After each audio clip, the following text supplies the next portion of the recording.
இப்போ விஜய் இருக்கிறாரோ விஜய், நம்மள ரசிகர் விஜய், அவர் என்ன செஞ்சார் தெரியுமா? இலங்கைக்கு சொந்தமான ஒரு தீவு உண்டு. இது அந்த தீவை இந்தியாவுக்கு தெரி சொல்லி, அவன் கச்சக்குடி தீவை இந்தியாவுக்கு தெரி சொல்லி போராட்டம் பண்ணி கொண்டிருக்கிறார். இப்போ விஜய் கட்சிக்கு வந்தால் இப்போ இலங்கைக்கும் இந்தியாவுக்கும் சின்ன சண்டை வருமாண்டு எல்லாருக்கும் ஒரு கேள்விக்குறியாக்கினேன். அந்த வாரத்துக்கான அதிகமான வாய்ப்புகள் உள்ளது என்று நிறைய இடங்களில் பேசப்படுகிறது.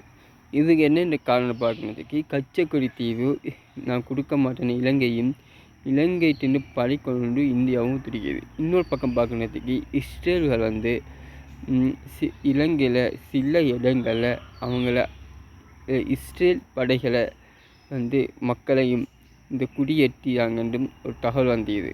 அப்போ அது பிரச்சனைனால அந்த பிரச்சனைனால என்ன மாதிரி கதைகள் கதைப்படுகிறது பார்க்குறதுக்கு, அவங்க இலங்கைக்கும் அடிக்கிறதுக்கு ரெடியாக இருக்கலாம் என்று ஒரு இதொன்றும், அடித்த உடனே இலங்கை மட்டமாகிடும் என்றும் ஒரு கதை ஒன்று கதைச்சி இன்னும் இருக்காங்க.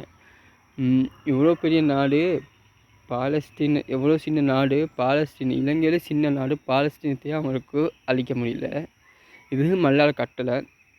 இலங்கையும் முழுசாக அவங்க அழிச்சிருவாங்களா இது என் கூட கேள்விக்குறி இருக்கிறதா?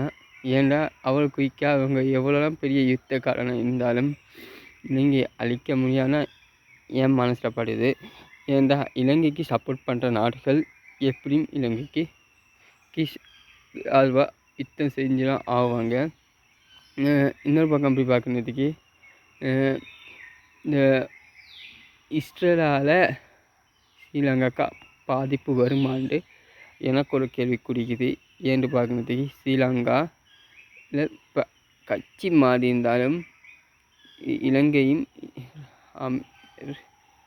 இலங்கையும் இஸ்ரேலும் ஒரு கட்டத்தில் ஒரு நட்பு நாடாக வளம் வந்தது.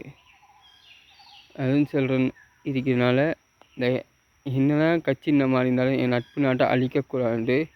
இஸ்ரேலுக்குள்ளே ஒரு வெறித்தன்மம் ஒரு பக்கம் இருக்கலாம் என்றும் நான் நினைக்கிறேன்.